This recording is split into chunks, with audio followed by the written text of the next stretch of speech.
আমাদের cooking channel ঘরোয়াতে আপনাকে স্বাগতম। আজকে আমরা খুব সহজেই বানাবো ক্রিস্পি পেঁয়াজু।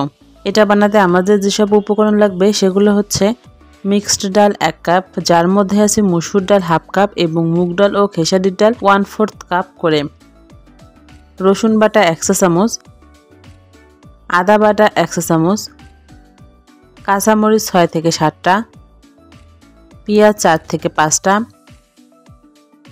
লবণ 1 চা চামচ, হলুদের গুঁড়া 1 চা চামচ, ধনিয়া গুঁড়া 1 চা চামচ, ধনিয়া পাতা স্বাদ মতো, রান্নার তেল পর্যাপ্ত পরিমাণ। প্রথমে আমরা ডাল ভালোভাবে ধুয়ে পানি ঝরিয়ে ব্লেন্ডারে খুব ভালোভাবে ব্লেন্ড করে নেব। খেয়াল করবেন যে ব্লেন্ড করার পর ডালের অংশ যাতে অবশিষ্ট না থাকে এবং এরকম মিশে যায় পুরোপুরি।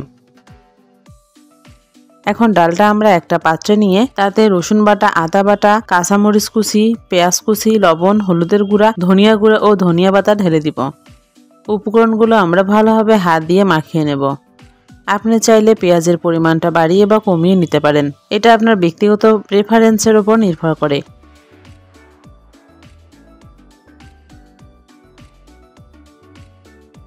একটা কড়াই বা প্যানে আমরা রান্নার তেল এমন পরিমাণ নিব যাতে পেঁয়াজগুলো ডুবো তেলে ভাজা যায়। আমাদের চুলার আঁচ মিডিয়াম টু লো ফ্লেমে থাকবে। তেল গরম হয়ে আসলে আমরা ডালের মিশ্রণ থেকে কিছুটা পরিমাণ ডাল নিয়ে পেঁয়াজু শেপ করে তেলে ছেড়ে দিব।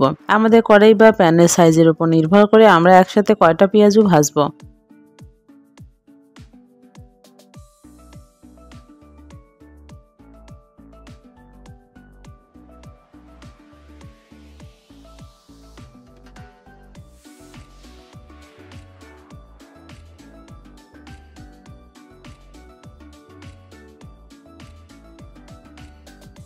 প্রায় 4 থেকে 5 মিনিট ভাজলেই পেঁয়াজুর রং এরকম গোল্ডেন ব্রাউন হয়ে আসবে। তখন তেল ঝরিয়ে পেঁয়াজুগুলো তুলে নিব।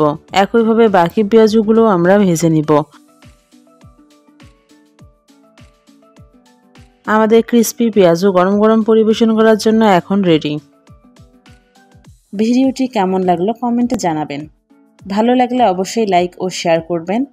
এরকম মজাদার খাবারের সহজ রেসিপি মিস না করতে চাইলে আমাদের চ্যানেলে সাবস্ক্রাইব করুন ও বেল আইকনে ক্লিক করুন। পরের ভিডিওতে আবার দেখা হবে।